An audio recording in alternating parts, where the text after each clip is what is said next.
Hello, everybody, and welcome to Economics with the Honorable David M. Walker. I'm Nick Palavita. I'll be your host and moderator today for our very exciting topic, which will be education. And with that, there's a very important document never shown on national or international television, and for the first time that I noticed. As a matter of fact, it took me years before I found that this was even done. It's the PISA results, okay, by the Organization of Economic and Cooperative Development. Now, we have a special guest who will probably introduce us to these PISA results, but this is basically the assessment of reading, math, etc., around the world. In other words, how do Americans score in terms of basic studies K through 12 around the world? And so we're going to look at the PISA and the results that they have. It's a very interesting study. I pulled the 2018 study, and the sad part, as you go through that, you do find the United States here as a competitor. We're like not even in the top 20 in terms of the education results. So with that, we're going to bring in our panel to analyze the PISA results and figure out why aren't we scoring well against the rest of the United States. So first of all, we're going to bring in a person who's a member of the Mega Society, which is the top IQ 1 out of a million scores in the country. And that is Rick Rosner. Rick, welcome to the show. I'm sure PISA will be interesting for you to look at, a piece of pizza, especially the scores that you see the Americans put relative to the world. And then also this is like hidden from America. I mean, it's like we don't even want to discuss it because the United States, the winners are poor China, but definitely not the United States of America. With that, we have somebody from the education department who actually is a former professor at State University of New York and Albany, and a writer of a very famous book called The Millionaire Next Door and Richer Than a Millionaire. So we're going to bring in Bill Denko, and you're probably familiar with this study, I would say, right, Bill? Well, the basic content of it, but not the excruciating detail. Oh, not the excruciating detail. Well, the thing is that the detail, so you taught at the college level, okay? PISA is for the K through 12 level.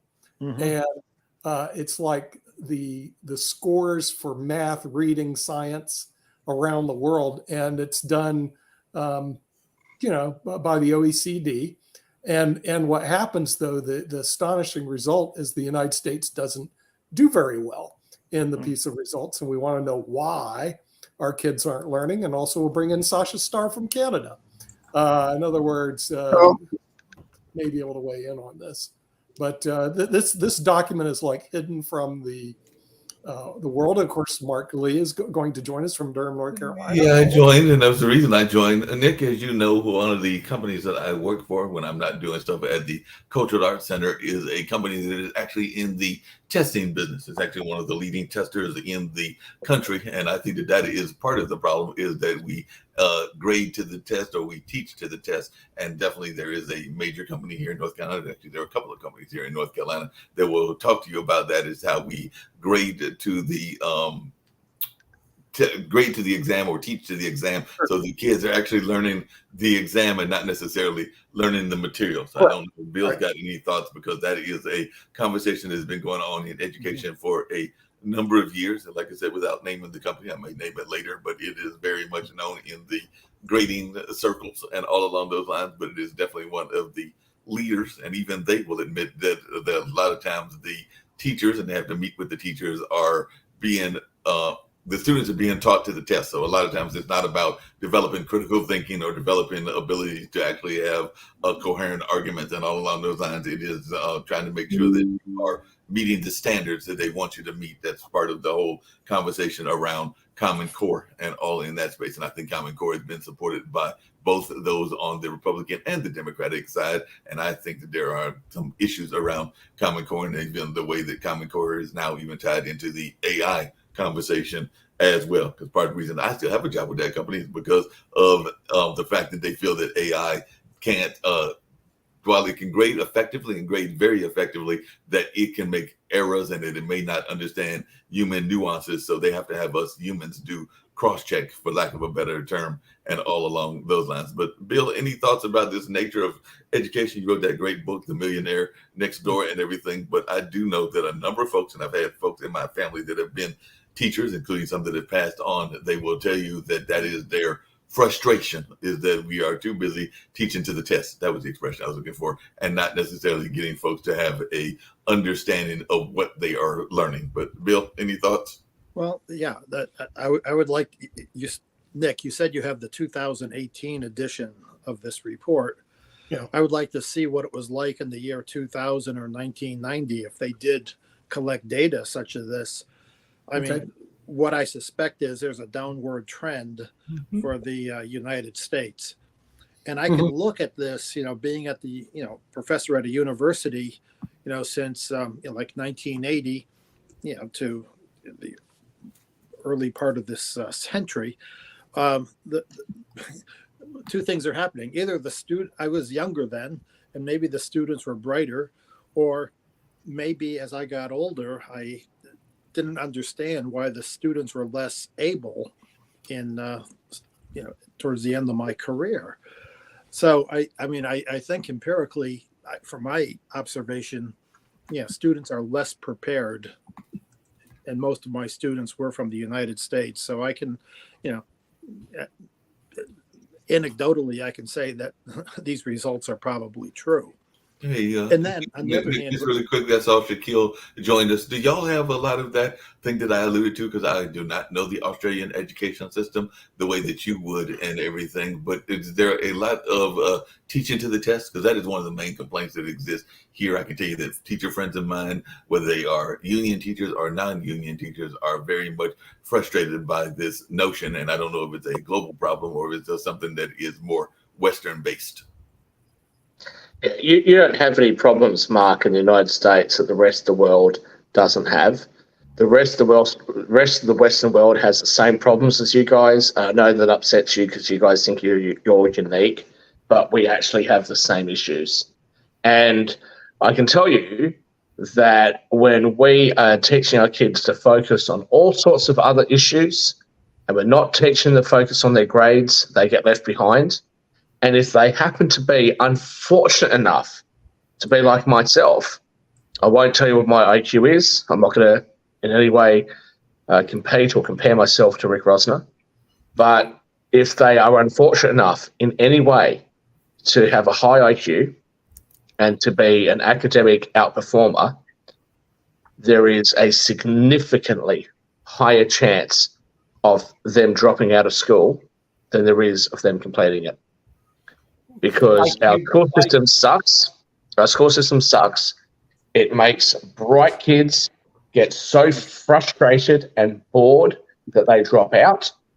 And our school system sucks because it has the lowest percentile of kids that also get so frustrated that can't keep up, that also drop out. And the way to fix that, in my opinion, is to make sure that we change the school system, that parents have more of a choice. But that's never going to happen when you have a top-down approach to education.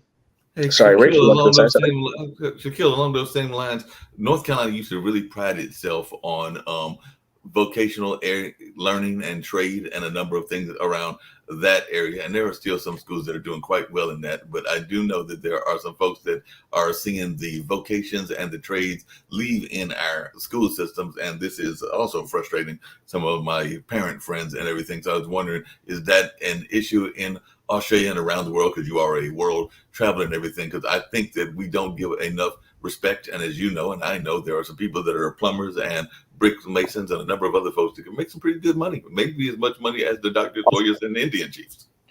Of course, but it's the same issue. In my personal opinion, and certain people within the finance industry disagree with me on this, and that's fine. But in my personal opinion, you've only got to listen to the criticism of the education system that is put forth by so-called conservatives. What do they say? We want our children, and this is the only point of the education system, we want our children to be productive members of society. And this especially comes from immigrant parents like mine were, right? They come into Western country, they say, get an education. If you get a good education, you'll get a good job. And if you get a good job, you'll have a nice life. And they're correct. They're right. Anybody can do that. That's fine. The problem is I don't want to work for somebody else. I don't want to be a good little boy. I don't want to be productive for society. I want to look after me. Okay? And society can do what it wants to do. If I've got to pay some taxes to help society get along, that's fine. But I'm not here to live my life in servitude to society. That's exactly the reason why I became a finance trader in the first place. That's exactly the reason why I live my life the way I do, because when I was told off in primary school for being too rebellious and not respecting authority, through my teenage years, my early 20s, I thought, yeah, maybe they're right. Maybe I should respect authority more. But now that I'm a bit older, to hell with authority. Who the hell are they? Why do they have authority?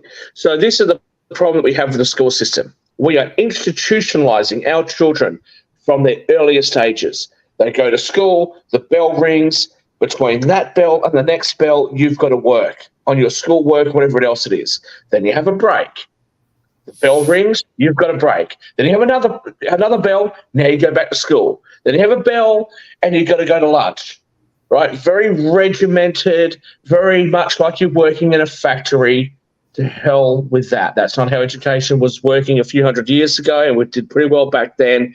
I will not comply, and I will certainly make sure that my children, if I'm ever blessed with them, will not comply. Rick. Rick, All right, so one among many challenges right now is that one of our major political parties is anti-public education and anti-science. And that's on top of kids' extreme distractibility now, because there's so much awesome stuff that you get from the box in your hand, and that you can go to Google and get the answer to anything within a half second. And I've lost the ability. I used to read 5 books a week. Now I'm lucky to get through a book a month because I'm always looking at stuff on Twitter. But we need a push for public education, and we need the Republicans to quit pushing against it.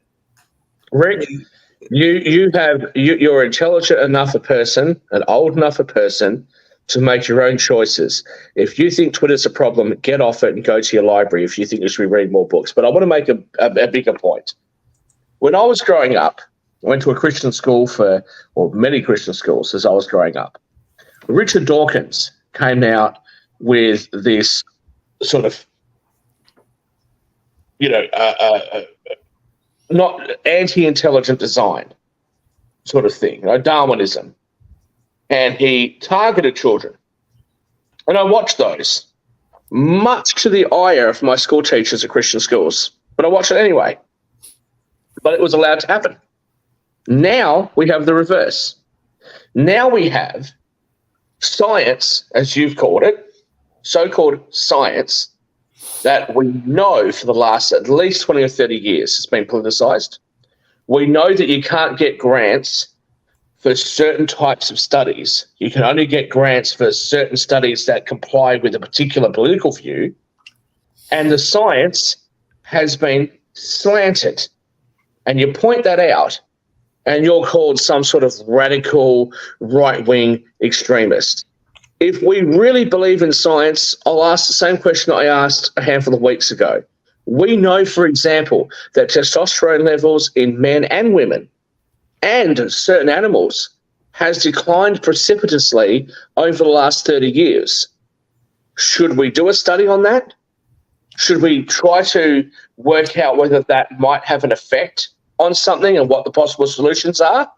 Well, we could, but unfortunately can't, because the politics says testosterone leads to toxic masculinity.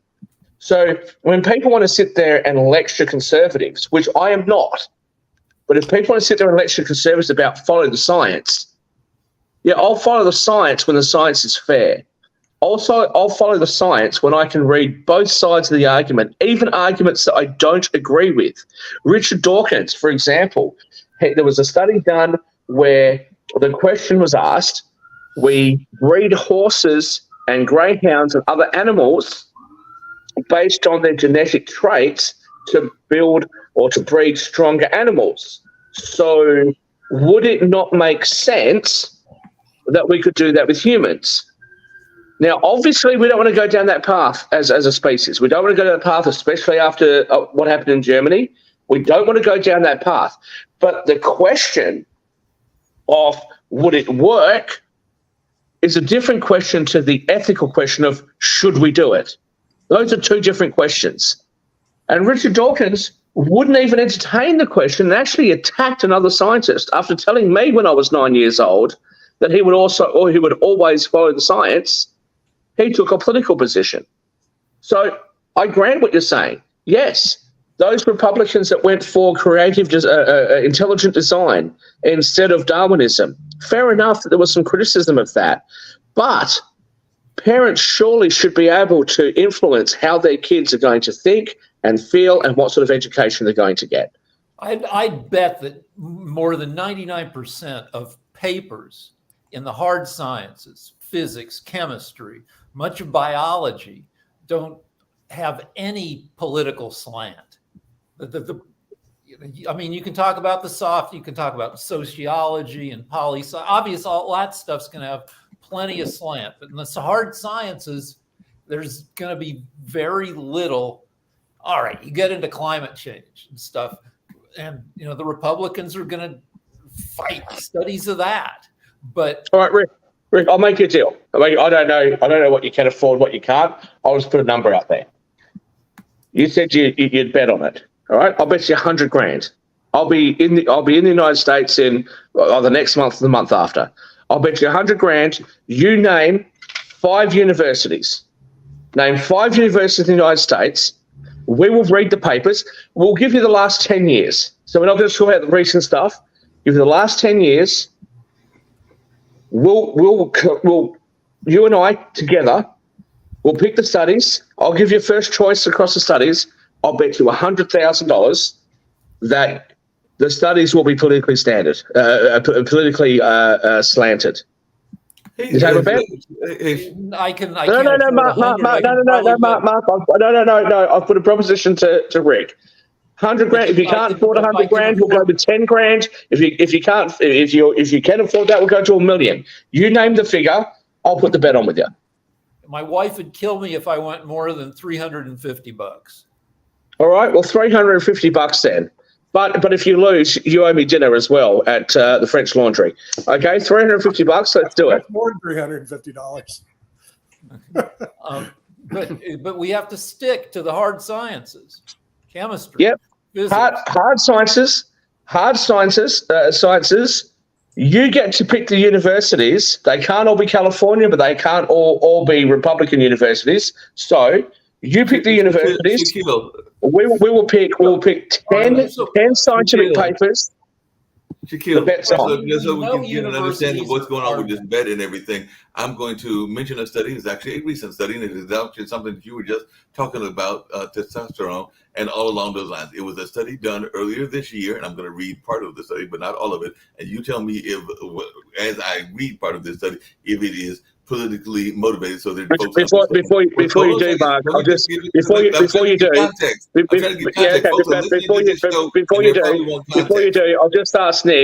ask Nick. Can you please correct that, because it wasn't just 100,000. I was prepared to go to $1 million, but he turned me down and he offered 350.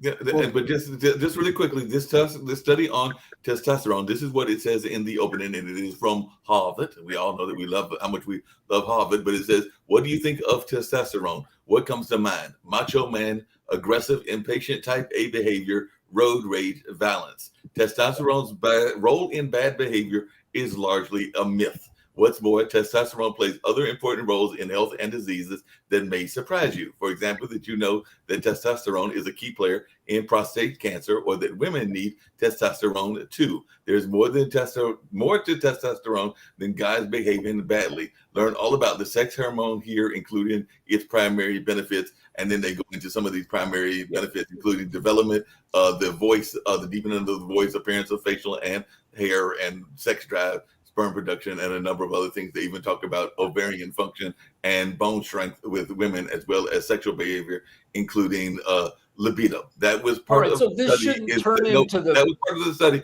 So my Yeah, question all right, is, all right. Like this shouldn't turn into the testosterone hour, but I can tell you personally through that study that I am dealing with dropping levels of testosterone. I've lost muscle. I've lost rigidity of a particular part of my body. So, and I've worked in a bunch of places with people who were testosterone heavy, including steroid users and dealers. So yeah, I'm familiar with testosterone and what it can and can't do. Right. And my only question to everybody on the panel, because it also talks about enlargement, prostate enlargement, dealing with difficulty urinating, liver disease, acne, fluid retention. And there are some people that might say that notion of the masculinity part of it would be politically motivated, but they actually said that that is counter to what their study was and all along those lines. So my question that I asked earlier was, from what I read, and I could go into more of it, does that sound like that have political overtones? Because that was my question. Yes, we know yes, it does. It does, because if there was a precipitous drop in the observed rates of estrogen within the population, we would be concerned about it. Okay. Right. Now, I don't hate women. I'm not a chauvinistic pig.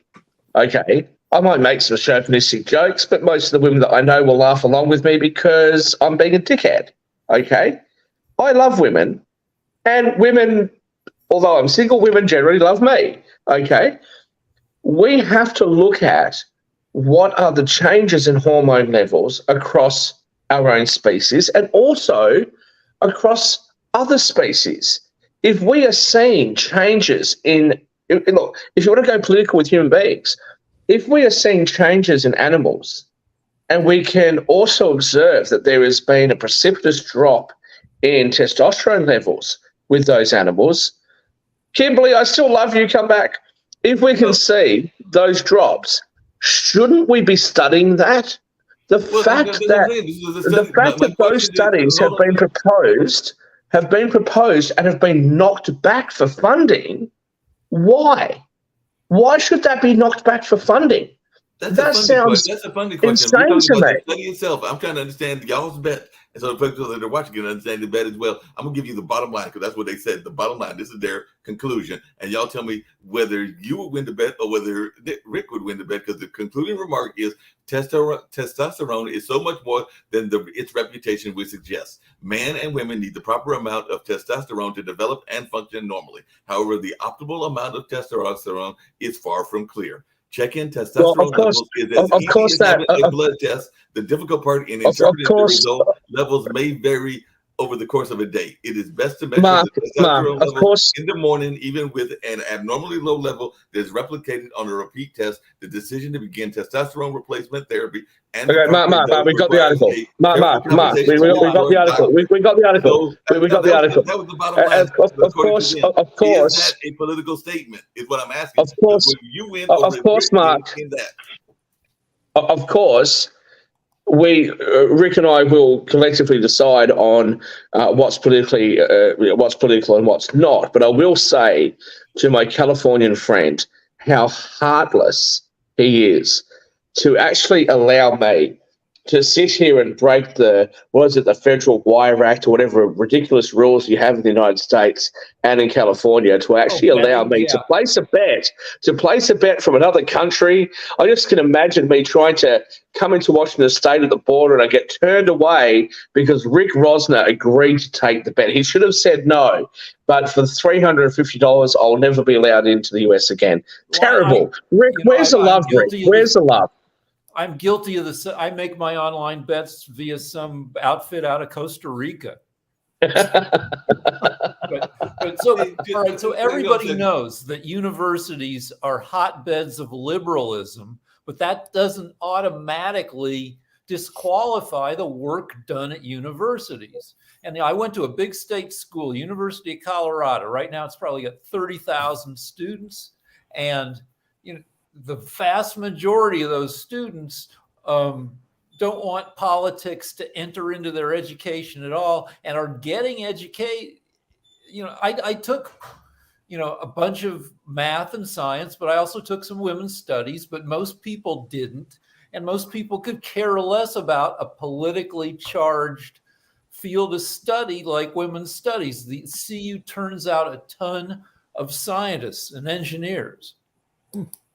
Hey, Rick, Bill, that was a great little speech, but let's be honest here, okay?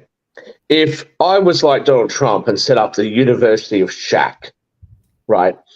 And the University of Shack was to teach people around the Western world how to get out from underneath the government, how to be free, have their assets in tax-free jurisdictions, and be able to earn whatever they wanted to earn. No matter how my studies may not be, that slanted, no matter how many leftists I employ at my university, everybody is going to look at the studies that I've conducted and say those studies are right-wing slanted. So to your point, that just because a university is left-wing slanted doesn't mean that their studies are not worth anything. Yeah, I would agree with you, other than the fact that if left-wing studies are funded and right-wing studies are not, if studies are funded purely on the basis of politics, there's a clear bias.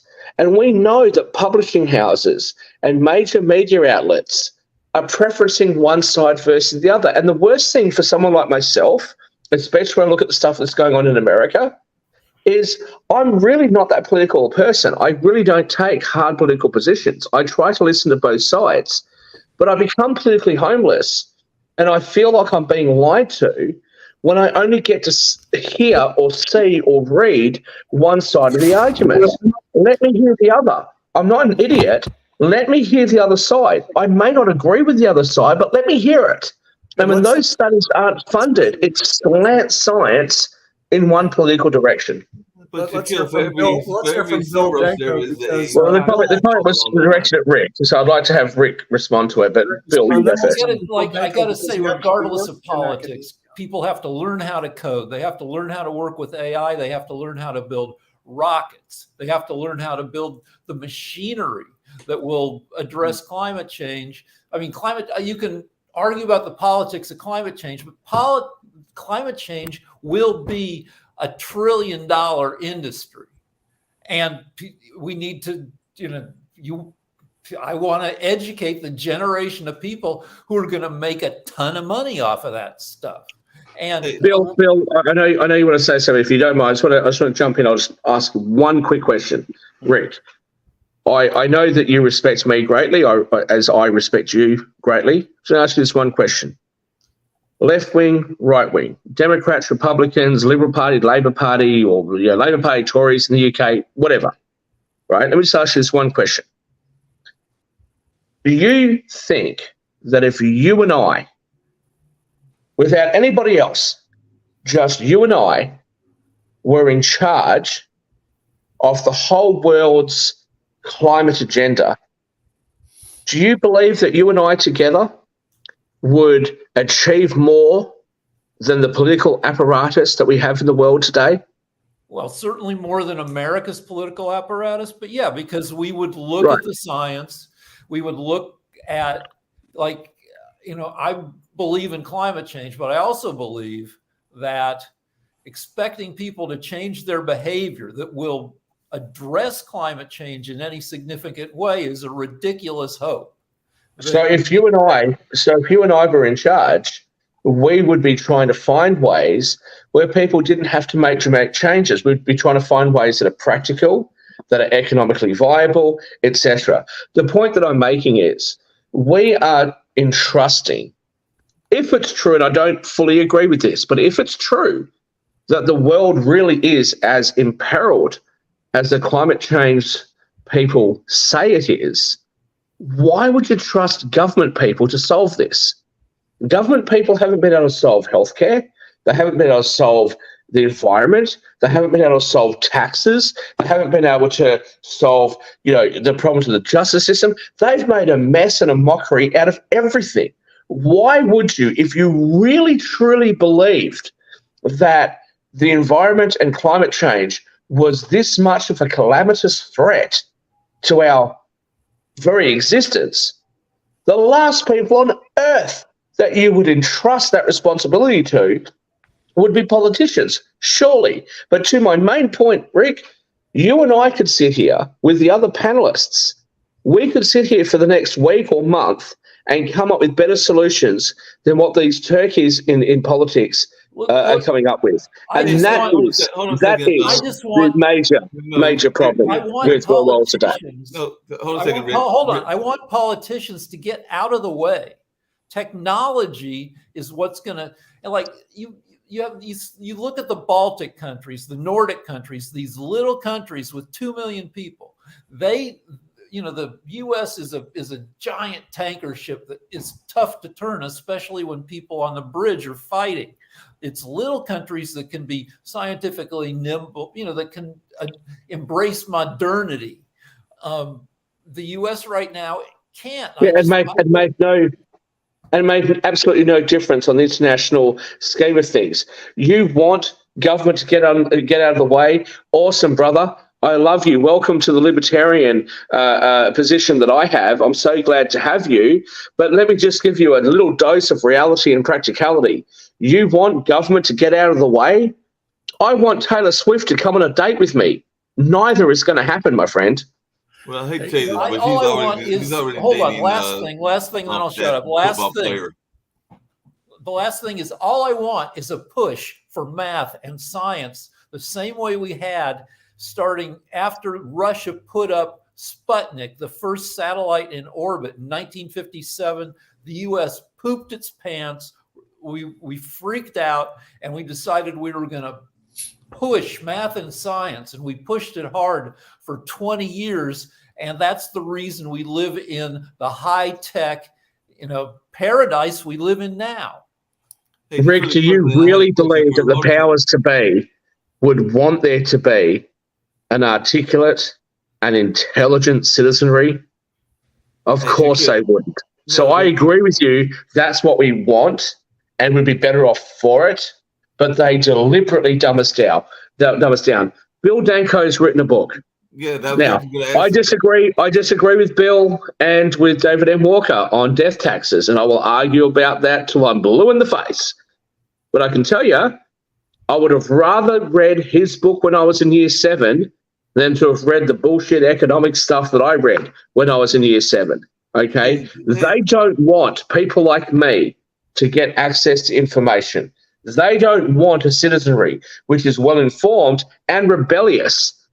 People who can actually call government out on both sides of politics when they do the wrong thing. That's not what they want.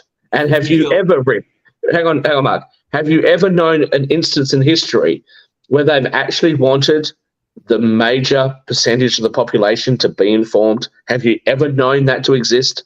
Well, I grew up. Hold on a second, Rick. Shaquille, along those same lines, I actually want to get Bill involved in the conversation as well, and I was actually going to ask him the question in this way and all along those lines. But Bill, one of the things that I've heard people complain about the education system way back when, including back in the 70s and definitely the 80s and 60s, is that we have been encouraging people to learn to go to work for corporate America and not necessarily to try to do what Shaquille has done a very good job of, which is being a self-made man and an entrepreneur and all along those lines. So do you feel, Bill, that is a legitimate argument? Because I've heard a lot of people that say that we are literally training folks to go to work for the corporations and not to try to come up with more ways of being financially free, which I know is something that Nick talks about a lot, is financial freedom and financial literacy. But I'm just wondering, is that a fear that you have as well? Because I hear a lot of people are going like, yeah, my kids are going to school and they're going to go work for, I'll just throw out a company, Glaxo, and they'll be working at Glaxo for all those many years and everything, but they won't necessarily be doing anything but getting into the corporate culture. But your thoughts, Bill?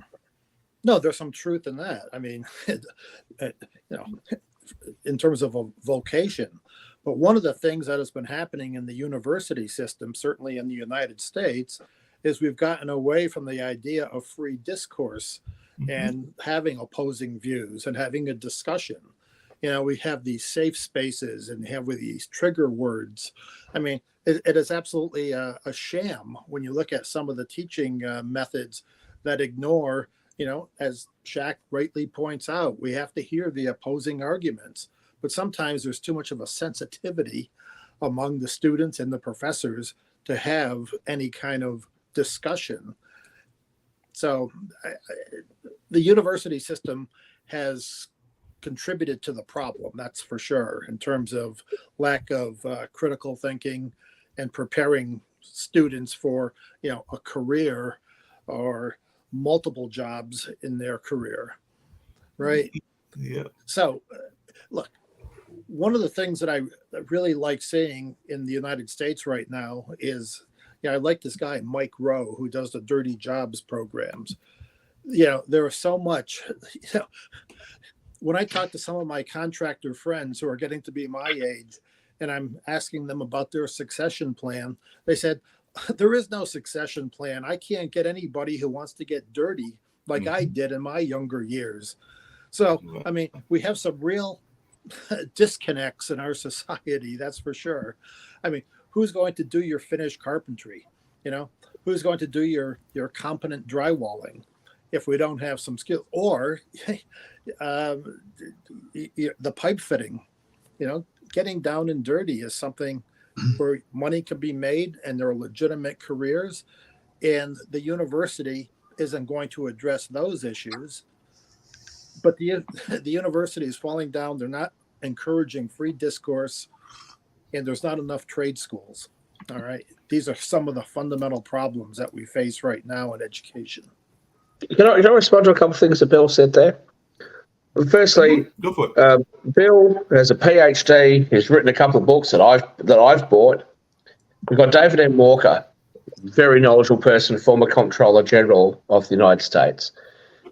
I disagree with them about the death taxes. I was going to back down. Now, okay, I was a bit animated at the time, and I was in Dubai, and I just came from an anti-tax conference, so I was a bit more animated. But I wasn't going to back down. Neither would I now. They're free to disagree with me. I'm free to disagree with them. I respect them both greatly. I respect their positions and their opinions on things. I just happen to disagree with them. We should be able to do that. We shouldn't have a situation where kids are going to universities or high school and they're afraid that if they say something their teacher doesn't agree with, they're going to be marked down or they're going to be marked wrong. The other thing I just want to very quickly say was what Bill just said then about trade schools. Look, there's a lot of kids that don't like academics. They might be really bright kids, but they just don't like academics. Why shouldn't they go into trades? But the more important point, actually, of what Bill just said was how many kids or young people don't want to do the hard yards. Now, I'm not trying to tell you that I've had it hard in life. I'm not going to try and say that whatever money I've made has been as difficult for me to make physically as, like, I don't know, being a brickies labourer. Like, hell no. Like, there's no way that what I've done has ever been as hard as that. Okay, I did actually start off in a trade, by the way. We won't go into that. But I've never done that kind of laborious work, nor would I claim to. But I see a lot of young people that come into finance, oh, I want to be just like you. And I say, okay, that's fine. A lot of the time, it's fairly easy. But when the shit hits the fan, like it did in September 11, I was a bit too young for it, so I wasn't quite on the trade desk. I was partially because I was a trainee.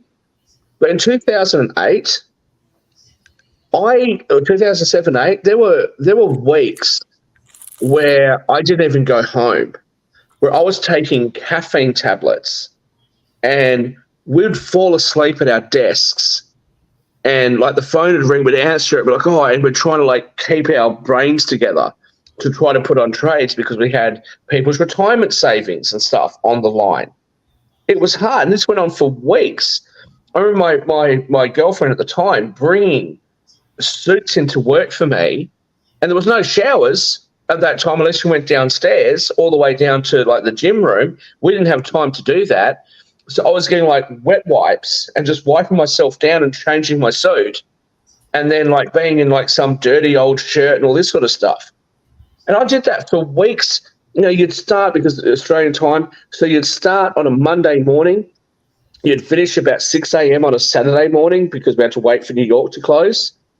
And then you'd come home and you'd just crash the whole weekend and then start again. And sometimes we'd have a Sunday meeting to work out what we thought was going to happen in New Zealand for the next day. So please show me those people that have that sort of dedication. And even in more recent times, there are times I do 20 hours a day. There are times that I'll stay up for 70 or 80 hours at a time because something calamitous has happened in the markets. So it's not easy. It's not just a walk in the park, but people don't teach that. People say, oh, you can have it all. You can just work 9 to 5. You can have 4 kids. You can have a loving partner. Bullshit. You can't do that. There's always a sacrifice in life. And why we're teaching kids they can have it all without any effort is ridiculous. You know, about 70, 80 hours. Try doing 100 or 120 hours. And then spend the whole weekend catching up on the financial news that you might have missed out on the Bloomberg terminal. Most entrepreneurs work 120 to 140 hours, 160 from my understanding with entrepreneurs that I know and all along those lines. So definitely it's the only common thread I see for the millionaire next door is they commonly work 70 to 80 hour weeks, you know? And I don't know if you put that in your book, Bill, but at least my empirical analysis when I talk to these people or by my clients, this would be like a common thread. They would, whatever the 40-hour work week was, they doubled it. And the reason they got paid more, they said, well, I work twice as much as my employees. People ask me recently, because I don't wear my gold watch that often, I'll wear this one. I do still wear my gold watch, but I normally wear this watch, which is a Garmin, and I'll wear this thing called a Whoop. And I asked, well, what's going on with that? Why are you doing that? So I've got a former military person who's the Australian equivalent of like a Marine or something like that. And he monitors what I'm doing and tells me to exercise, and I never do them, but he tells me to exercise stuff. And he's a very good friend of mine. He rang me one day and he said, Shaq, what the hell's wrong with you? What are you doing? I said, what do you mean what I'm doing? He goes, you know that I can tell when you're sleeping, when you're not, right? He said, you had, from Monday to Saturday, you had 4 hours sleep and you didn't even get those 4 hours in one hit. You got 15 minutes here, you got 20 minutes there. You can't do that. You'll put yourself into an early grave. And so when we had that sleep doctor on a few weeks ago, and I said, so I don't know how you make people less fancy. I can't imagine any of the generations after after the greatest generation fighting World War II. Like for most of the 40s, 50s, 60s, every able-bodied American male had to give 2 years to the military. There's no way that people would put up with stuff now. You look at China. China is eating the world's lunch, but they're a dictatorship. They tell their people, you know, where to live, how to work, where to work. So I don't know. It's tough. How do you make, you know, a more sensitive generation into, you know, educated, you know, nose to the grindstone people? It just really quickly, because I saw Sasha was back with us and everything, and we've been talking about the education issue. And just Sasha, really quickly, how much of the education in Canada is part of the budget and all along those lines? Because I know that on the economic show we talk about different aspects, and you're there in Canada, and you also have an understanding of Ukraine, your home country, before it got involved in this horrible war and all along this line. But definitely, how much of the education conversation comes up in even the politics of Canada? Because I know that education becomes a major issue, both politically and economically here in the States, and I would imagine around the West, but I'm not as familiar with Canada as I should be, even though I have a cousin that lives up there and is involved in the Native American culture and all along those lines. But how important is education in the overall conversation of Canadian economics? It is important, but in Canada, federal government is not involved in education, period. It's all responsibility of provincial governments and the local governments that support. There's a variety of schools, including public schools, private schools, religious schools, and just name it. And there is such a diversity. They have national schools. I mean, it's not national. It should be some kind of schools. For example, for German kids or from Jewish kids or some. It's national schools. I don't know how you call them really, but you can select one of those schools, and they are under jurisdiction of provincial governments, and they're being regulated by such. So it's quite diverse. But again, it all depends on how good the teachers are. So you have a lot of schools, and you have a choice. Except in public schools, you must go to school which is closest to the district where you live. So you don't have so much flexibility on public schools. But in private schools, you can select and you can choose any school you want, provided that you are happy with curriculum, teachers, and the level of education that you get there. The colleges are very vibrant. Again, they're community colleges, or colleges which are part of a higher education system. And, so it's very, very diverse, and you have to go really from province to province, or even from city to city, find out what you're looking at, how to evaluate it, and whether you want to enroll, or your children or grandchildren, or whatever you might have. So it's not easy thing to discuss, actually. Yeah, that makes a lot of sense. Hey, Bill, just really quickly, because Rick kind of alluded to it earlier, the whole notion of technology and the access of technology. So as a school professor, do you feel that our students are getting enough of the technology? Because I do kind of agree with Rick that we need to make sure that the kids that are going to college have access to what they need in order for this critical thinking and critical discourse to take place. And I do know that there are various ways that they, even if they don't have their own laptops, that they can have access to the laptops and computers to get to Google and everything else. But I was just wondering your thoughts around technology and its role in education and economics. Yeah, I mean, technology is here. We must embrace it. Even the AI. I can't predict the future, but I can tell you this: exposing students to more and more things that are current is probably in their best interest. Not everybody's going to be a computer programmer or get involved with AI. But the point is, it has to be part of the curriculum. There's a corrosive argument that comes mostly from the right that education is elitist. I think we need to, and it's part of the argument against forgiving student loans, that if you let somebody who's got $100,000 in student debt, if you forgive 20 grand of that debt, that you're just throwing money at elitists. And what about, lunch pail Joe, who doesn't have that debt? Education should be thought of as, especially now with things changing so fast, it should be thought of as an ongoing process throughout your life and not elitist. Mm-hmm.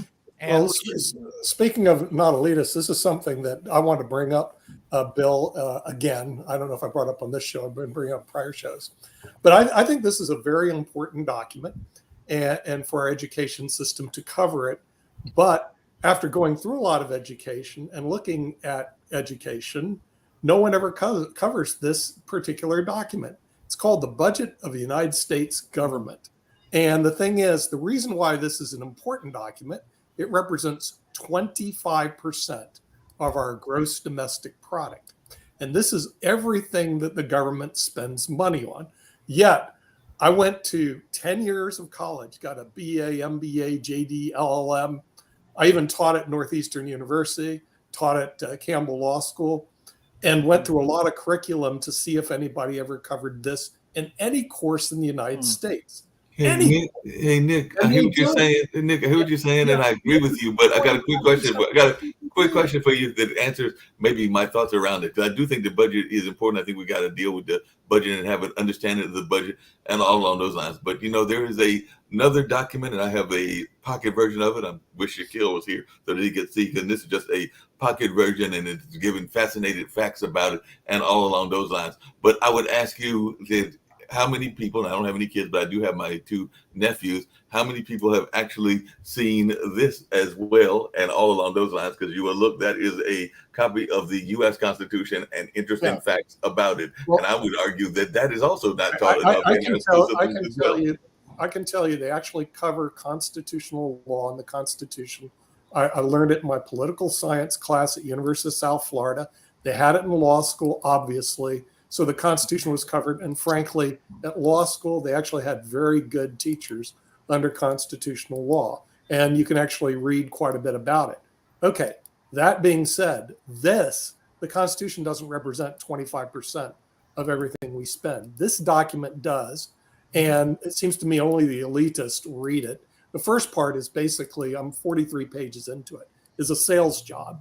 It's the sales job. I call it a sales job. It's basically the president's gurus telling you why it's a good idea to spend all this money and why we're spending $5 trillion and we're only taking in like $4 trillion. Does it explain the pork? Because I guarantee you that in that budget is tons of pork and all along those lines. So the meat. Okay, finally, after you go through, I'm on page 60. Finally, you get to the meat of exactly what you're spending money on, starting with the Department of Agriculture. And you find out the Department of Agriculture isn't just spending money on agriculture. They're spending money on strong nutrition safety nets, building a supply chain. By the way, some of these things are important, but then as you go through them, some of them are just pork jobs in the billions and billions of dollars. And I'll give you one example. Okay. One example, they're spending $3 billion to educate people on LGBTQ rights. All right. $3 billion, that's basically wasted. And the reason why it's wasted, if I told Sasha, we're going to give the chess community $3 billion to have kids learn how to play chess, what would that do to the chess community? I would ask for 6. 6 billion. Okay, but it doesn't matter, Sasha. It's a huge amount of money. And the thing is, then you have kids playing chess, there'd be tournaments, blah, blah, blah, blah, blah. But not one dime is devoted.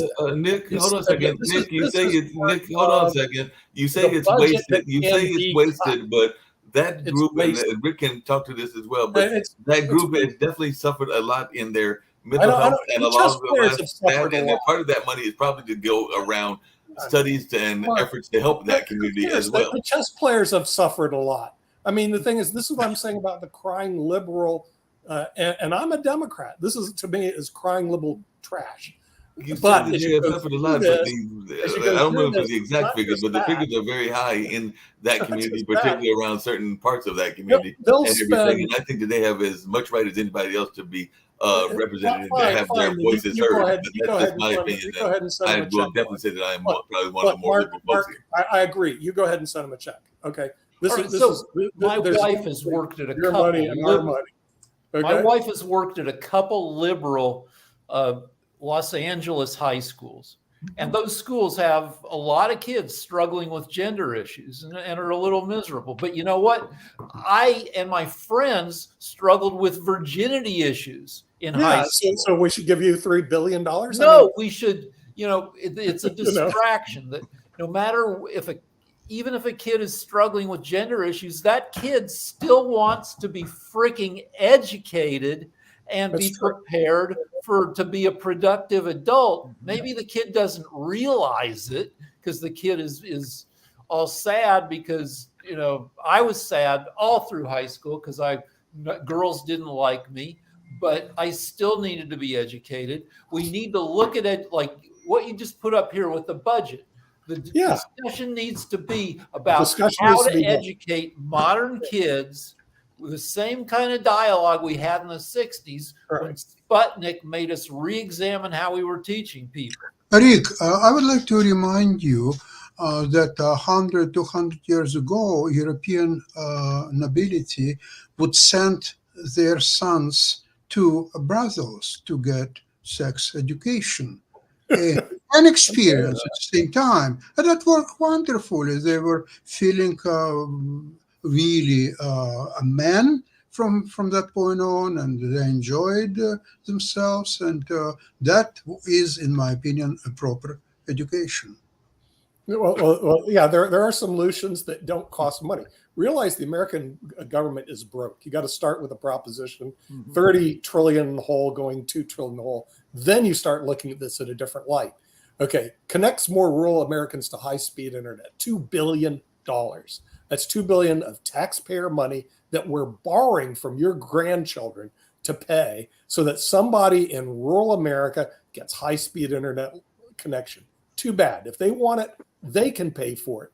But this is what this is what the Republicans need to go over. This is what the media needs to go over. The budget. Don't close the government down. That's ridiculous. Instead, what you want to do is go through each one of these points and look at them. It's 171 pages, 60 pages of sales job, but 100 pages of meat that needs to be discussed, and see whether or not do we really need to spend $2 billion. So if I'm a farmer in Podunk, North Carolina or Kansas, I get high-speed internet. No, you don't. No, If you hold on want a second. I'm sure that in that budget is also money. If you look at that agriculture side of that budget, I'm sure that there is also. I'm going to name two I'm not organizations. there for it. They look more- I'm going to name two organizations that are very popular, and I'm sure that there is also money in there for the Boy Scouts and for 4-H. Now, if I'm hearing you correctly, I Boy wouldn't give Scouts them a and dime 4-H either. don't need funding because I'm I hearing you correctly. wouldn't They give don't the need Boy funding. Scouts and 4-H. I haven't got to them. I would not give them a bloody dime. And I was a member of the Boy Scouts, not one bloody dime. Are you kidding me? And neither 4-H. Remember, There are your parts of government society is that broke. agriculture, even though we need You food got to to start with your survive, job. you would You not know, give Senator any money Chuck, go ahead to and set up a check. Boy To- Scouts to or me, the to- 4-H. I hear you Our correctly. money don't go here. While I'm To me, there goes- $2 billion for rural internet seems like a great deal. For $6 for every No, American It's man, woman, actually, or it's child, actually we get to over connect 55. everybody. Rick, My it's, point, it's exactly. actually 40 billion over a period of time. It's 50,000 per household. So if Rick, you decide I want to move to Mesquite, Arizona, you're asking the government to spend 50,000 to connect you, so you have high-speed internet line for your Or convenience. maybe we It take is a some of waste. that money and figure out how to make it cheaper to get people high-speed internet instead of. But it's not the spending government's $50,000. job to give high-speed internet. This is not the American It's not- government's job. it's not This the is government's private. job. If It's Google not the wants- government's job to do anything. It's not the government's job to do anything. And while I'm back, before my battery dies, I want to finish off what I was saying before.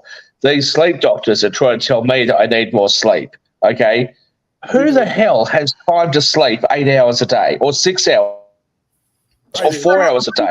Get a bloody job. And if you're sleeping 8 hours a day, you need to get a second job. Okay, may I ask you I don't something? need a job. Don't you Keith. think in No, that's where you today's have your money working for you. Hello? If your money works for you, you don't need to work. I would Remember like that. to ask My money works harder for me, Nick, than it does for you. That's why I drive a Bentley and you live on a bloody golf course. I would like to ask you something. Don't Hold you on a second. believe Let's ask the that question. in today's society, in the United States, the internet is just as essential as the water and all utilities that government should Write them a check. Service Write plan. your Canadian friends a check, but If don't it's a ask the service government. land, you must have access to Good. all necessity. Look, Then you Electricity, pay for it. water, and internet today. It's not what was 40 years ago. Today, That's it's a the reason I live in a must-have city. thing. It's not something that, oh, you may have internet or you may not have internet. You must have access to internet one way or another. Good. That's the reason you live in Toronto. Sasha, two-thirds of the world doesn't have access to internet, and also two-thirds of the world don't have access to clean drinking water. And I'm sure if you go and ask them, they prefer the water over the internet. Wants to be a third world country, then should crash all the internet, don't provide internet, don't build anything, and you will be in a couple of years a It's third not. world. Hey, listen. Well, Sasha, if the half-baked socialists up in Canada can't work out how to provide internet to all the Canadians, and the half-baked socialists in the Democrat Party in America can't work out how to provide internet, what do you want the rest of us to do? We pay our taxes. You guys figure it out. No, Hey, in Shaquille, Canada is hold on a this. second. If It's almost it's a time to end the service show and plan everything. that somebody is buying, he is buying access to electricity, water, and internet. It must be No, part of no, the service No, Sasha. plan. No, There's Sasha. no He's not. life He's today not buying without access to it. internet. Don't you understand that? Sasha, he's not buying access to it. He's forcing me to buy him access to it. It doesn't That's matter what's to really you or going on. somebody else. Hold on, 'cause Okay, we gotta end so it, water everything. necessity. No, 'cause we Yes, gotta water end it, is all of us. necessity. Yes, No. electricity is necessity. Yes, it is. So is internet today, 2023. It's necessity. You cannot tell. Good. Oh, you people have internet. Oh, you people, no. You're not Well, going to have I internet. Hey, let me And tell you, Sasha. Let me tell you, if you drop me off in any place in the United States with no money, no electricity, and just a shirt on my back, I guarantee you, in a country as amazing as America, with absolutely nothing behind me, I'll find a way. Within a couple of years, I'll own my own house, I'll have a successful business, and I'll be on top. And I don't need electricity, I don't need anything but access to a library, and I will go and knock on somebody's door until they give me a job, and I'll find one. So don't tell me that we need electricity and this and that. No, what people need to have is a little bit of self-respect. Shakil, I agree. You may find a piece of land without any services and build on your own one way or another, whatever. I have no problem with that. But if government gives you serviced land for which it takes taxes, for which it must service that land, and electricity, water, and internet is must for this land to be. Sasha, I don't want a government that will by force steal the labor and the production of labor of others in order to give me something. I'll sort myself out because I've got enough self-pride not to demand things from other people. Okay, you agree that it's fine. Because the government will provide electricity, water, but no internet. Why not? Yes, internet? the government should be providing water or electricity either. The government should have nothing to do with this. Okay, as I said before, then it makes the land is not serviceable. There is a Oh, land really? there, Sasha, and you can buy that. tell me.